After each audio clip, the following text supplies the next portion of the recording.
श्री शिवाय नमस्तुभ्यम। भोलेनाथ की कृपा आप सभी भक्तों पर हमेशा बनी रहे। आइए सुनते हैं श्रावण मास महात्म्य का 5वें अध्याय में सुकर्मा द्विज की कथा।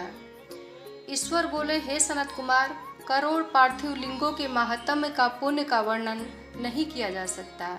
जब मात्र एक लिंग का महात्म्य नहीं किया जा सकता तो फिर करोड़ लिंगों के विषय में कहना ही क्या। मनुष्य को चाहिए कि करोड़ लिंग निर्माण की असमर्थता में 1,00,000 लिंग बनाए या 1000 लिंग अथवा 100 लिंग ही बनाए। यहाँ तक कि एक लिंग बनाने से भी मेरी सन्निधि मिल जाती है। षडाक्षर मंत्र से 16 उपचारों के द्वारा भक्तिपूर्ण मन से भगवान शिव की पूजा करनी चाहिए।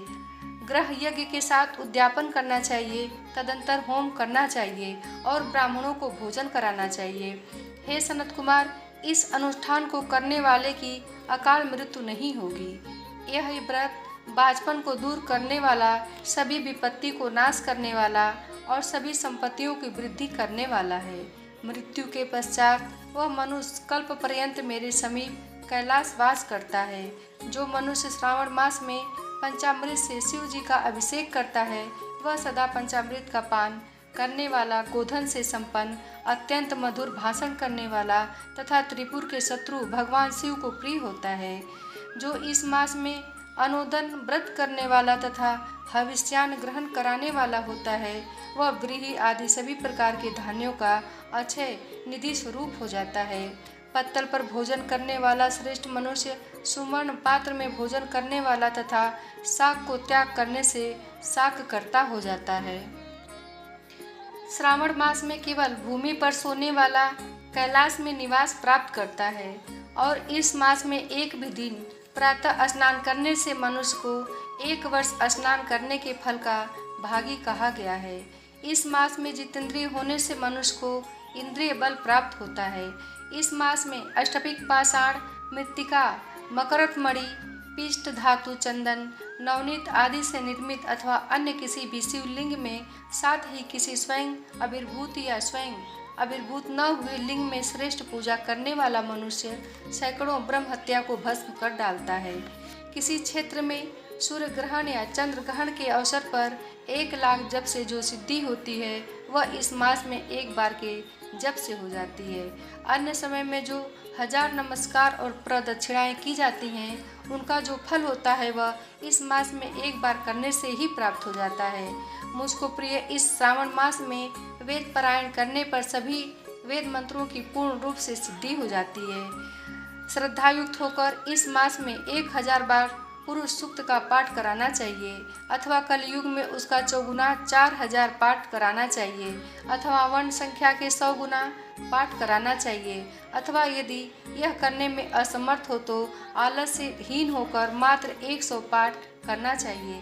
ऐसा करने वाला ब्रह्म हत्या आदि पापों से मुक्त हो जाता है, इसमें संदेह नहीं है। गुरु पत्नी के साथ संसर्गजन्य पाप के लिए यही महान प्रायश्चित है। इसके समान पुण्यप्रद, पवित्र तथा पापनाशक कुछ भी नहीं है। पुरुष सूक्त के जप के बिना इस मास में एक भी दिन व्यतीत नहीं करना चाहिए। जो मनुष्य इस फल को अर्थवाद कहता है वह नरकगामी होता है। इस महीने में समिधा, चरु, तिल और घृत से ग्रह यज्ञ होम करना चाहिए। शिव के रूपों का भली भांति ध्यान आदि करके धूप, गंध, पुष्प, नैवेद्य आदि से पूजन करना चाहिए और अपने सामर्थ्य के अनुसार कोटि होम, लक्ष होम तथा सहस्र होम कराना चाहिए। ब्याहतियों के साथ तिलों के द्वारा भी यह ग्रह यज्ञ नामक होम किया जाता है। हे सनत कुमार, इसके बाद अब मैं वारों के व्रतों का वर्णन करूंगा, आप सुनिए। हे अनग, उनमें सर्वप्रथम मैं आपको रविवार का व्रत बताऊंगा। इस संबंध में लोग एक प्राचीन इतिहास को कहते हैं। प्रतिष्ठानपुर में सुकर्मा नामक एक द्विज था। वह दरिद्र, कृपण तथा भिक्षावृत्ति में लगा रहता था। एक बार वह धन मांगने के लिए घूमते घामते नगर में गया। उसने किसी गृहस्थ के घर में मिलकर रविवार का उत्तम व्रत करती हुई स्त्रियों को देखा। तब उसे देखकर वे स्त्रियां परस्पर कहने लगी कि इस पूजा विधि को शीघ्रतापूर्वक छिपा लो। इस पर वह विप्र उन स्त्रियों से बोला, हे श्रेष्ठ स्त्रियों, आप लोग इस व्रत को क्यों छिपा रही हैं? आप सभी दयालु स्त्रियां मुझ पर कृपा करके इसके विषय में बताएं। तीनों लोकों में परोपकार के समान कोई धर्म नहीं है। समान चित्त वाले सज्जनों के लिए परमार्थ ही स्वार्थ है।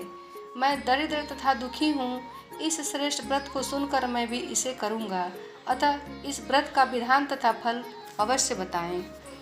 स्त्रियां बोली, हे द्विज, इस व्रत के करने में आप उन्माद तथा प्रमाद करेंगे अथवा इसे भूल जाएंगे अथवा इसके प्रति अभक्ति या अनास्था करेंगे। अतः आपको यह व्रत कैसे बताऊं? उनकी यह बात सुनकर विप्रेंद्र ने यह वचन कहा, हे उत्तम व्रत वाली साध्वियों, मैं ज्ञानवान तथा भक्ति संपन्न हूँ। उसका यह वचन सुनकर उनमें जो एक प्रौढ़ा स्त्री थी वह उस ब्राह्मण से व्रत की विधि यथावत बताने लगी। हे ब्राह्मण, श्रावण के शुक्ल पक्ष में प्रथम रविवार को मौन होकर उठ करके शीतल जल से स्नान करें। तदंतर अपना नित्य कर्म संपन्न करके पान के एक शुभ दल पर रक्त चंदन से सूर्य के समान पूर्ण गोलाकार 12 परिधियों वाला सुंदर मंडल बनाएं और उस मंडल में रक्त चंदन से संज्ञा सहित सूर्य का पूजन करें। तदंतर घुटनों के बल भूमि पर झुककर 12 मंडलों पर पृथक पृथक रक्त चंदन तथा जपा कुसुम से मिश्रित अर्ध्य श्रद्धा भक्ति पूर्वक सूर्य को विधिवत प्रदान करें और रक्त, अक्षत, जपा कुसुम तथा अन्य उपचारों से पूजन करें। तदंतर खंडंग सरा से युक्त नारियल के बीज का नैवेद्य अर्पित करें। आदित्य मंत्रों से सूर्य की स्तुति करें और श्रेष्ठ 12 मंत्रों से 12 नमस्कार तथा प्रदक्षिणाएं करें। तत्पश्चात 6 तंतुओं से बनाए गए सूत्र में 6 ग्रंथियां बनाकर देवेश सूर्य को अर्पण करके उसे अपने गले में बांधें और पुनः 12 फलों से युक्त वायन ब्राह्मण को प्रदान करें। इस व्रत की विधि को किसी के समक्ष नहीं सुनाना चाहिए। हे विप्र, इस विधि से व्रत के किए जाने पर धनहीन व्यक्ति धन प्राप्त करता है, पुत्रहीन पुत्र प्राप्त करता है, कोढ़ी कोढ़ से मुक्त हो जाता है, बंधन में पड़ा हुआ बंधन से छूट जाता है और रोगी रोग से रहित हो जाता है। हे विप्रेंद्र, अधिक कहने से क्या प्रयोजन? वह साधक जिस जिस अभिष्ट की कामना करता है इस व्रत के प्रभाव से उसे प्राप्त कर लेता है। इस प्रकार सावन के 4 रविवारों को और कभी कभी 5 रविवारों में से इस व्रत को करना चाहिए। तदंतर व्रत की संपूर्णता के लिए उद्यापन करना चाहिए। हे विपेंद्र, आप भी इस प्रकार करें, इससे आपकी सभी मनोकामनाओं की सिद्धि हो जाएगी। तत्पश्चात उन पतिव्रताओं को नमस्कार करके वह ब्राह्मण अपने घर आ गया। उसने जैसा सुना था उसी विधि से उस संपूर्ण व्रत को किया और अपनी दोनों पुत्रियों को भी वह विधि सुनाई। उस व्रत के सुनने मात्र से शिव जी के दर्शन से तथा उनके पूजन के प्रभाव से वे कन्याएं देवंगनाओं के सदृश हो गईं। उसी समय से उस ब्राह्मण के घर में लक्ष्मी ने प्रवेश किया और वह अनेक उपायों तथा निमित्तों से धनवान हो गया। किसी दिन उस नगर के राजा ने ब्राह्मण के घर से होकर राजकुमार से जाते समय खिड़की में से खड़ी उन दोनों सुंदर तथा अनुपम कन्याओं को देख लिया। तीनों लोकों में कमल, चंद्रमा आदि जो भी सुंदर वस्तुएं हैं उन्हें वे दोनों कन्याएं अपने शरीर के अवयवों से तिरस्कृत कर रही थीं।